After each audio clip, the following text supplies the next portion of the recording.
There is something happening around you that cannot be measured by ordinary language, and even if you could not explain it to the people around you, your spirit has known for a long time that the atmosphere has changed. You are not standing in the same battle you were standing in before.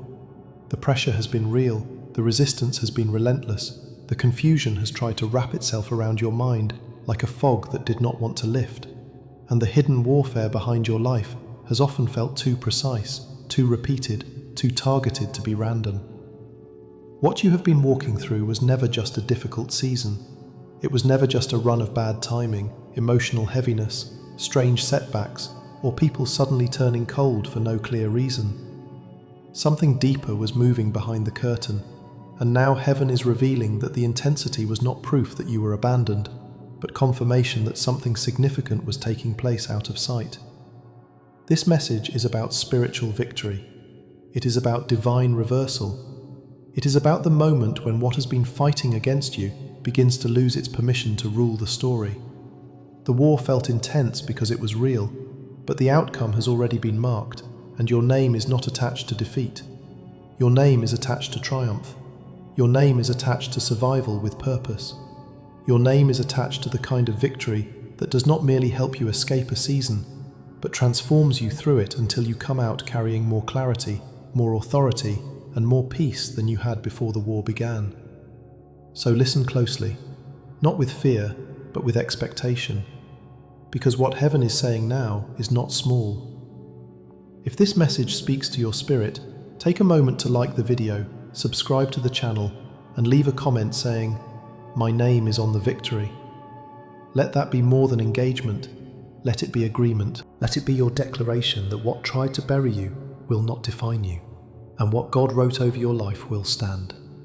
And as this truth begins to settle in, you need to understand that the battle was always bigger than what you could see, because so much of what you suffered was never just physical, emotional, or circumstantial. Yes, there were visible events. Yes, there were practical disappointments, painful conversations, delays in opportunities, doors that closed without explanation, energy that drained without warning, and moments when even simple things seemed to become strangely difficult. But beneath all of that was a deeper conflict, one that could not be solved merely by being smarter, trying harder, or becoming more careful. There are seasons in the life of a chosen one when what happens on the surface is only the echo of what is happening in the spirit. And if you judge the season only by visible facts, you would miss the true reason the battle felt so heavy. There were forces trying to delay what was meant to reach you, distract you from what you were beginning to discern, intimidate you until you questioned your identity, and wear you down until you confused exhaustion with failure. That is why some of your battles felt strangely layered. It was not just the problem itself, but the timing of it. Not just the disappointment, but the way it seemed to arrive the moment you were about to gain clarity. Not just opposition, but the eerie repetition of the same kinds of attacks, the same emotional traps, the same forms of betrayal, the same draining cycles trying to reappear with different faces. When warfare has spiritual roots, it often moves with a pattern before it moves with a name. It repeats itself until you start to believe that this is just how your life is supposed to feel. It leans on your mind until you begin to wonder whether the intensity is only in your imagination. But you were not imagining the weight of this season. You were discerning a reality that others could not see. There are moments when a chosen one knows, deep down, that what they are facing is larger than circumstances, because the pressure is too coordinated to be accidental. One delay might be natural. One disappointment might be part of life. One betrayal may come from human weakness. But when confusion keeps arriving right before clarity, when emotional heaviness shows up right before momentum, when distraction increases the moment you begin to focus, when strange resistance forms around the very areas most tied to your future, that is when wisdom begins to whisper that the battle is not merely external. Spiritual warfare rarely announces itself dramatically at first. Often it shows up through accumulations, a little more fatigue than makes sense, a little more resistance than the situation seems to require, a little more emotional turbulence than your current moment should create, a little more misunderstanding, a little more delay, a little more isolation, a little more tension in the places where peace should have lived. And over time, those little things gather themselves into a pattern, and the pattern tells a story. The story is not that you are weak. The story is not that you are cursed to always struggle.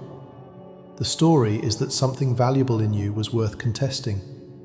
Something about your life, your presence, your future, your authority, your calling, your timing, your voice, your healing, your obedience, or your influence made the atmosphere react. The enemy does not invest intense resistance into empty ground. The fiercest battles often gather around lives that carry consequence. That is why what felt like excessive pressure was not proof of your insignificance. It was evidence that the war around you was connected to more than the moment you were standing in. Some attacks were aimed at your peace, because peace is dangerous when carried by someone who has already survived chaos. Some attacks were aimed at your confidence, because once you know who you are, manipulation stops working the way it used to. Some attacks were aimed at your discernment, because if you can see clearly, you cannot be led easily into false relationships, false agreements, false opportunities, or false narratives about yourself. Some attacks were aimed at your endurance, because the enemy understands that if you stay standing long enough, eventually you will see what this season was trying to produce in you. This is why repeated setbacks can sometimes be signs of unseen warfare rather than mere bad luck. Not every setback is spiritual, but there are seasons where the accumulation of pressure points to a deeper conflict. Think of how often chosen ones face unusual opposition when they are nearing transition. Strange misunderstandings increase, old temptations reappear, unexpected discouragement rises, the mind grows noisy, the heart grows tired. People who once felt aligned begin to shift. Plans that seemed simple become tangled, and yet underneath all of it, there is still a quiet witness in the spirit saying, "Hold on, something is moving here." That inner witness matters.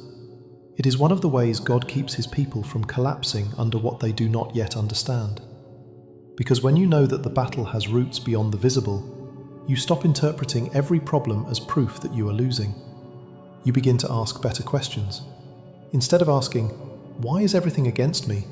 you start asking, "What is this pressure trying to interrupt?" Instead of asking, "Why is this happening now?" you start asking, "What is so near that resistance suddenly became this intense?" Instead of assuming that the heaviness means the end, you begin to understand that sometimes heaviness is the atmosphere reacting to a shift that is close enough to threaten what has been resisting you. And this is where everything begins to turn, because once you recognize that the battle was spiritual in origin, you are ready to understand why the war just shifted. A divine turning point has been reached in the spirit, and this shift did not happen because the enemy suddenly became tired or because circumstances randomly improved. It happened because the season of testing accomplished what heaven allowed it to accomplish. There are things God will permit for a time, not to destroy you, but to develop you. There are seasons where resistance is allowed to expose what is fragile, reveal what is false, deepen what is real, and train what will be needed later. But there comes a point in divine timing when the lesson has done its work, the testing has produced its fruit, and heaven no longer allows resistance to dominate the narrative. That is the threshold many chosen ones are stepping into now. The same battle that once seemed to define the atmosphere is beginning to lose its authority over it. What once felt like endless delay is beginning to convert into movement. What once felt like silence is beginning to reveal itself as preparation. What once seemed like a closed landscape is beginning to show signs of opening. This is not random. This is not luck. This is timing. This is what happens when endurance, prayer, obedience, and alignment reach a point of agreement with heaven's calendar. The spirit shifts before the natural explains itself. That is why you may sense something changing before you can fully prove it. You may feel lighter before anything visible resolves. You may feel stronger before the door opens. You may feel a strange calm in the middle of conditions that have not yet completely changed. That calm is not denial. It is often the earliest sign that heaven has begun to reorder the atmosphere. When the war shifts, it does not always begin with fireworks. Sometimes it begins with a release. The mind stops spiraling as easily. Fear loses some of its voice. Confusion no longer sticks the same way. Old attacks return, but they do not land with the same force. Situations that once would have crushed your energy begin to reveal their weakness. You start noticing that the things designed to break you are no longer reaching you the same way. That is not because you imagined the old warfare. It is because the authority behind it is changing. Heaven has allowed a new phase to begin. Resistance is no longer being allowed to write every sentence of your story. There is a sacred difference between being in a battle and being under a verdict of defeat. Many chosen ones confuse the two. They assume that because the fight continued, defeat must be near. But a continued battle does not mean a losing outcome. Often it means the opposite. It means what is opposing you has not been able to secure the result it wanted. It means your standing has frustrated its agenda. It means your prayers mattered, your obedience mattered, your tears mattered, your refusals mattered, your quiet endurance mattered. The shift happening now is the result of things accumulating in the unseen. Every time you chose not to quit, something was being written. Every time you prayed while tired, something was being built. Every time you resisted bitterness, every time you held your peace, every time you stayed faithful without applause, every time you kept walking with God when no visible evidence surrounded you, something was aligning beyond your sight. Heaven works with a precision that human impatience rarely understands. What looked like a delay often contained invisible construction. What felt like waiting often contained repositioning. What seemed like silence often contained authorization. And now the war is shifting because the appointed time for movement has drawn near. There is also another reason the atmosphere changes after such seasons. The enemy cannot endlessly operate at the same level once exposure begins. Exposure is deadly to darkness. Once you can see the pattern, once you can name the cycle, once you stop partnering with the lie that you are powerless, the ground starts changing beneath the battle. Clarity itself is a weapon. Discernment itself is a weapon. Agreement with truth is a weapon. And many chosen ones are now stepping into a level of clarity they did not have before. They can recognize manipulation faster. They can identify false urgency more quickly. They can feel when something is misaligned before it fully unfolds. They can sense where peace is absent and stop forcing themselves to call it normal. That growth matters because it means the same traps cannot keep operating forever. A shifted war often follows a shifted discernment. Heaven does not just rescue by removing opposition. Often heaven rescues by raising perception, strengthening identity, and deepening authority until the old methods stop working. This is why the change in the atmosphere is not simply about circumstances improving around you, but about something improving within you. The testing season refined your hearing. It refined your response. It refined your ability to distinguish between panic and discernment, between pressure and purpose, between delay and denial, between isolation and consecration. And once those things mature, the battle itself must change, because you are no longer the same person it started against. Which leads to a truth that many chosen ones need to hear with fresh understanding. You are not losing, you are being positioned. What looked like regression was often strategic placement. What looked like being pushed backward was often God moving you out of places that could not carry what is next. The pain was real, but the meaning of the pain was not what fear told you it was. Fear said you were forgotten. Fear said you were being left behind. Fear said the closed doors meant you were unworthy. The betrayals meant you were unloved. The delays meant you were overlooked. The isolation meant you were abandoned. But God was writing a different interpretation the entire time. You were being positioned. Positioning often feels uncomfortable because it rarely flatters the flesh. It involves removal, exposure, pruning, waiting, hiddenness, and strange transitions that make no sense until later. A chess piece being moved backward on the board may look like retreat to someone who does not understand the strategy, but to the one controlling the board, it is preparation for a cleaner victory. Many things that left your life did not leave because you were rejected. They left because they could not travel into what your next season requires. Many doors closed not because you lacked value, but because access to the wrong space would have cost you more than the delay cost you. Many relationships shifted not because your heart failed, but because their presence belonged to an older chapter, and God was separating you from what would confuse your next assignment. Warfare has a way of revealing attachments. It exposes what you leaned on too heavily, what you tolerated too long. What you called peace just because it was familiar.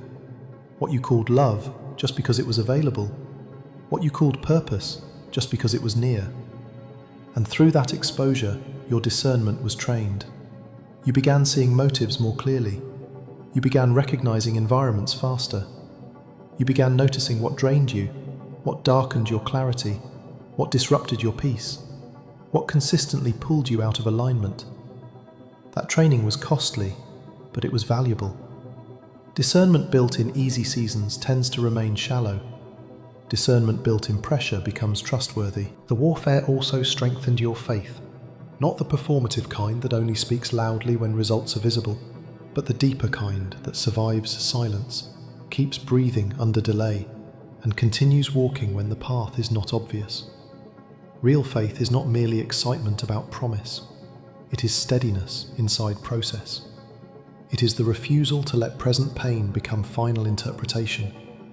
It is the ability to say, I do not understand this season fully, but I will not let confusion take the throne in my mind. That kind of faith is forged, and it was forged in you.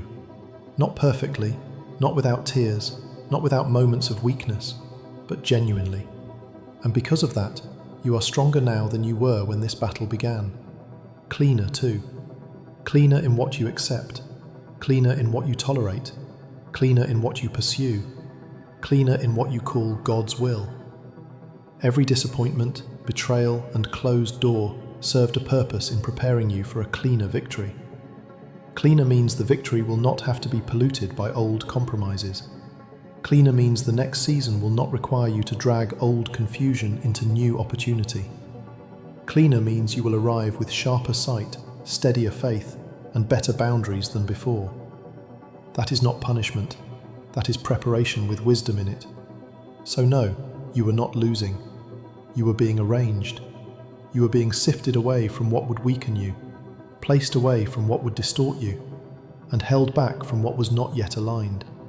And now, because the battle was bigger than the visible, because the war has shifted by divine timing, and because your painful season was actually positioning, you can begin to see this chapter with new eyes. You survived more than an attack. You survived a process. You endured not just pressure, but preparation. And what comes next will not merely comfort you. It will reveal why heaven refused to let the story end in the valley. Your name was never written next to defeat. It was always being carried toward victory. And as this truth settles deeper into your spirit, you must understand why the enemy fought so hard in the first place. Because battles of unusual intensity rarely gather around empty destinies. There was weight on your next season, long before you had language for it, and the resistance you faced was reacting to something your enemies could sense, even when you were still learning how to name it. Purpose creates pressure before it creates applause. Calling attracts warfare before it attracts recognition. This is why some of the attacks against you felt excessive, almost strangely disproportionate to the visible situation. It was because the conflict was never only about the moment. It was about what your life would mean once you came into alignment. The enemy often reacts to future impact before the chosen one fully understands the scale of what they carry. Your peace was dangerous because it was not ordinary calm, but the kind of peace that can anchor other people in storms. Your voice was dangerous because once refined, it would carry truth with the power to break confusion in places where deception had grown comfortable. Your authority was dangerous because it was not built on performance, but on survival, on tested faith, on lessons learned in hidden places where character was forged without an audience. Your favor was dangerous because divine favor shifts rooms, opens paths, disrupts false systems, and creates access where logic says there should be none. Your future impact was dangerous because your story was never meant to end in mere endurance. It was meant to become evidence. Evidence that God can preserve a person through hidden war. Evidence that pressure does not cancel assignment. Evidence that what was targeted can still emerge with oil on it, clarity in it, and authority flowing through it.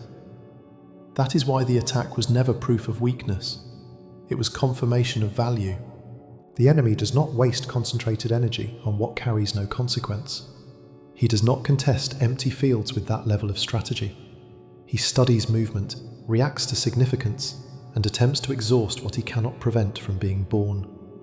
So if you wondered why your path seemed to encounter strange layers of friction, why ordinary steps felt surrounded by unusual resistance, why peace was contested, why confidence was targeted, why timing was attacked, it is because your next season carries more than personal comfort. It carries weight. It carries reach. It carries the power to affect atmospheres, relationships, opportunities, decisions, and even generations beyond what you can currently see.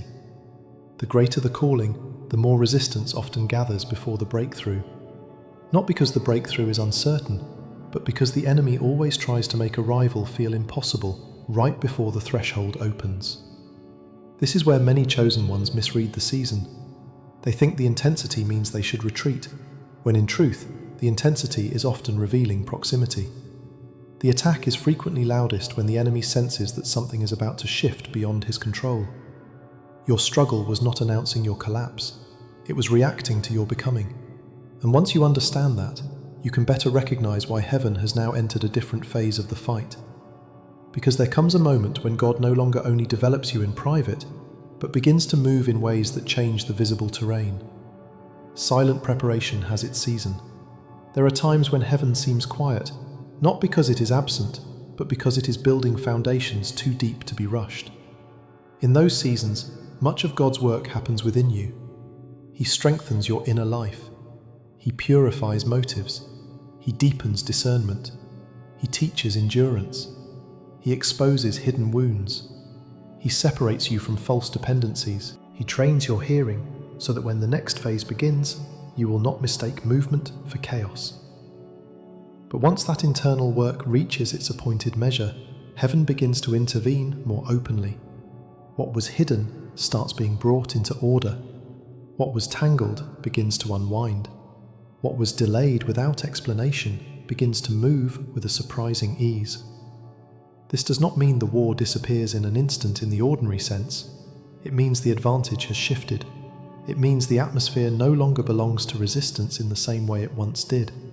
It means strongholds are being broken, not merely around you, but in you. Because God does not only rescue externally, He liberates deeply. False agreements are breaking.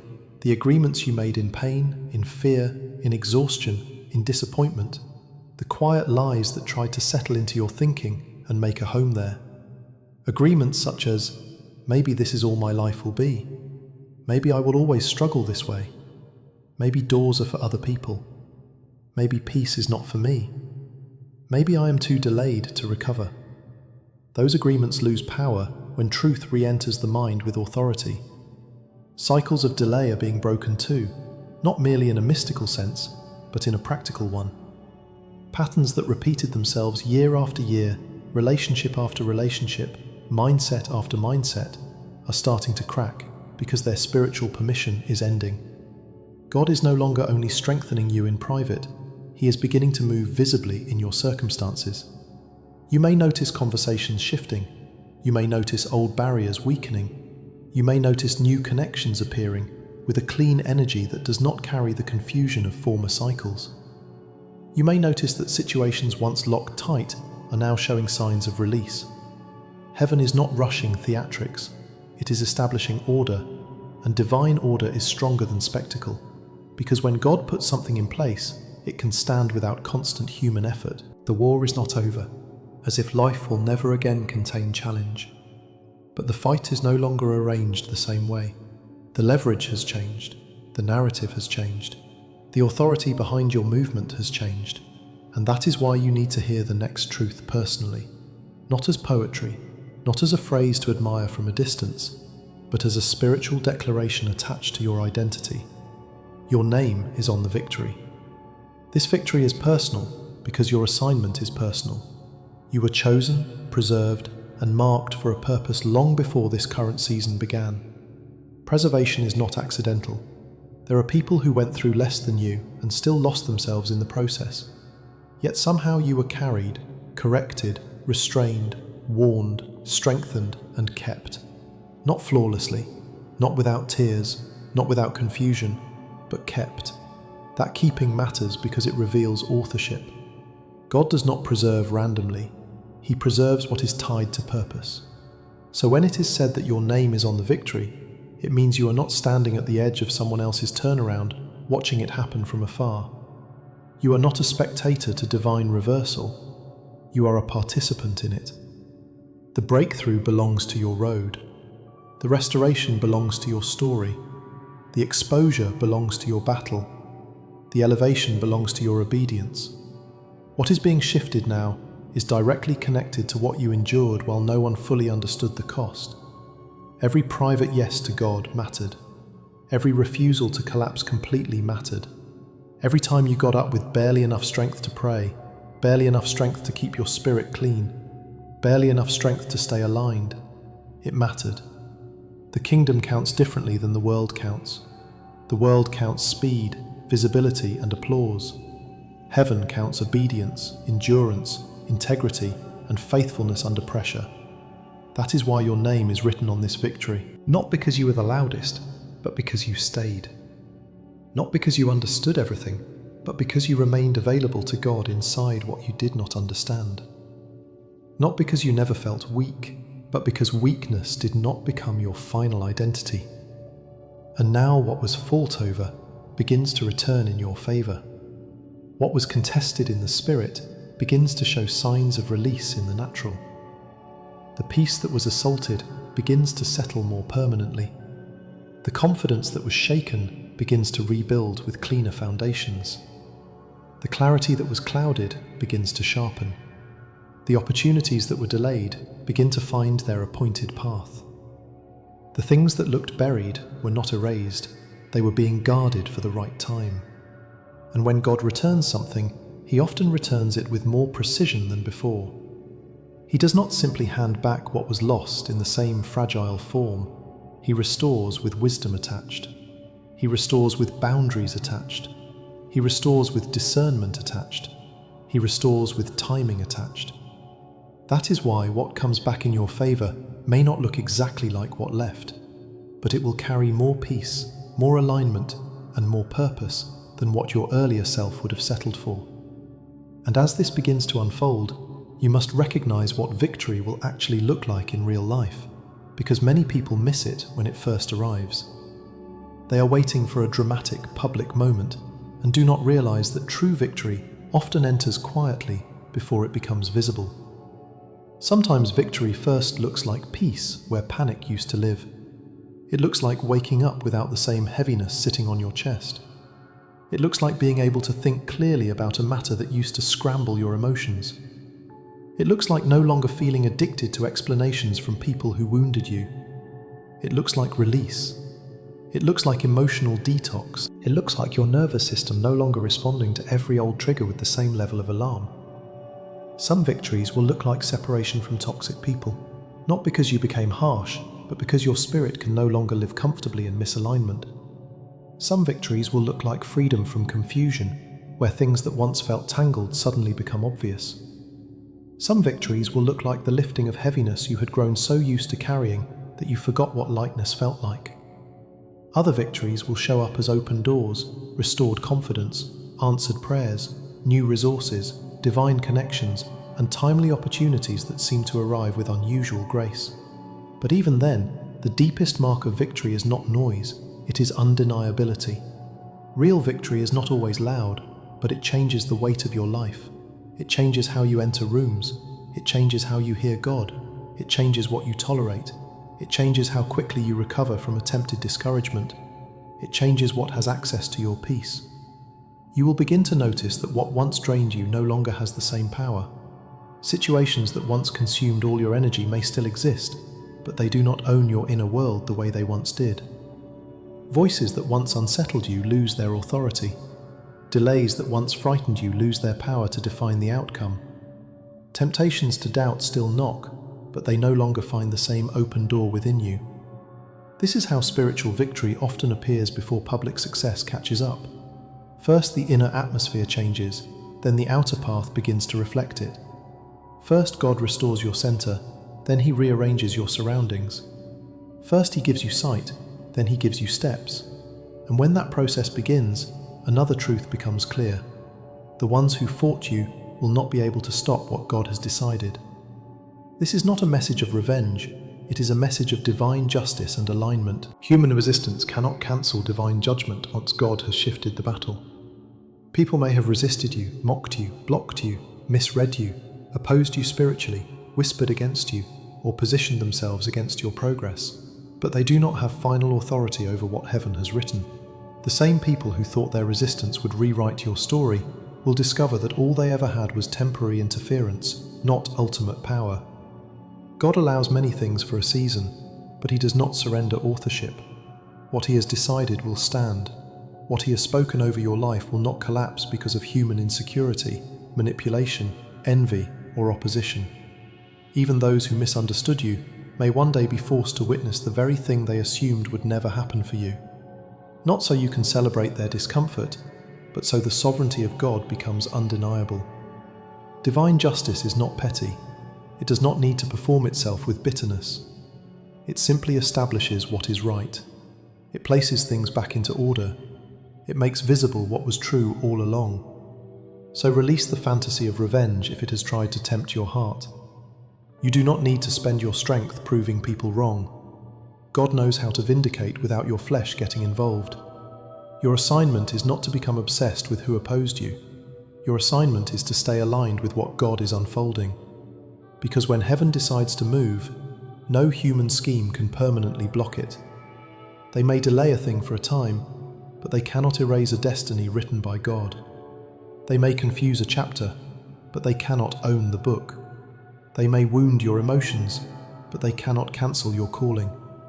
And because this is true, this is the time to stand differently. You can no longer think, speak, or respond like someone still trapped in defeat. The atmosphere has shifted, and your posture must shift with it. There is a way people stand when they still believe loss has the final word. They become hesitant in places where they should be bold. They apologize for space they were assigned to occupy. They shrink their voice, delay their obedience, second-guess their discernment, and rehearse old pain as if the future must answer to what happened in the past. But that posture no longer fits the season you are entering. This is the moment to stand with boldness, discipline, clarity, and faith. Boldness does not mean noise, it means inner agreement with what God has said. Discipline means not letting your mind return to old pits just because it remembers the path. Clarity means honoring what the last season taught you and refusing to pretend you do not know what you now know.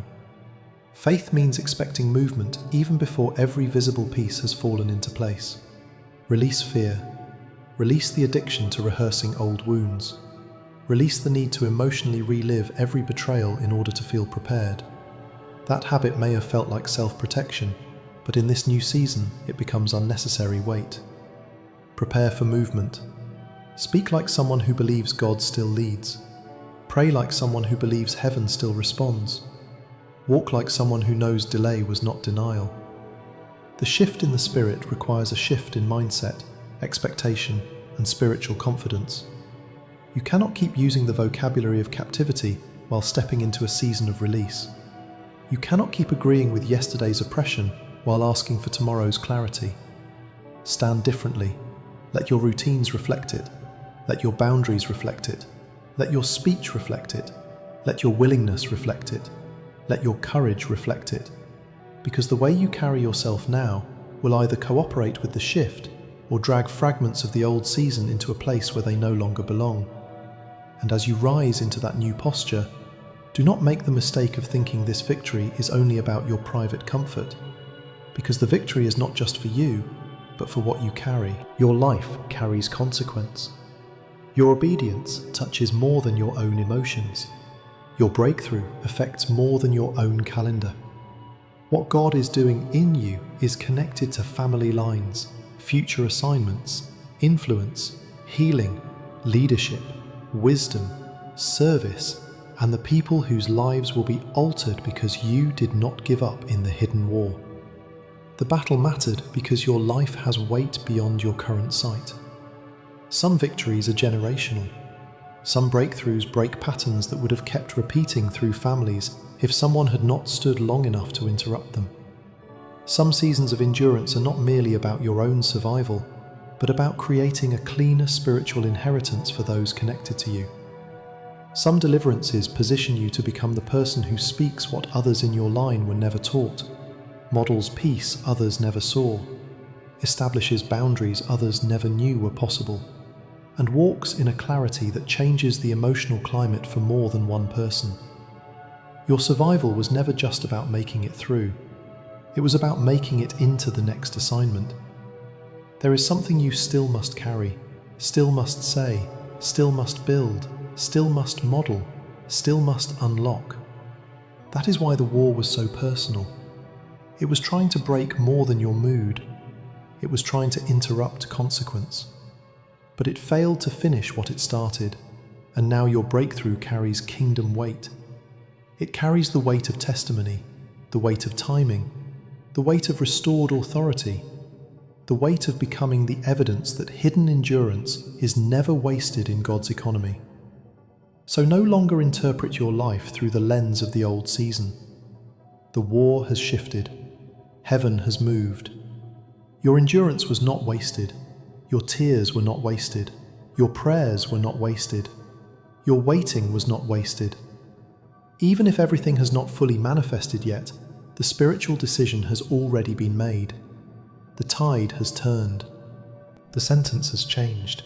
The story is moving into a new phase marked by justice, peace, authority, and undeniable breakthrough. You did not survive this battle by accident. You were covered in ways you did not always recognize. You were held together in moments when you thought you were falling apart.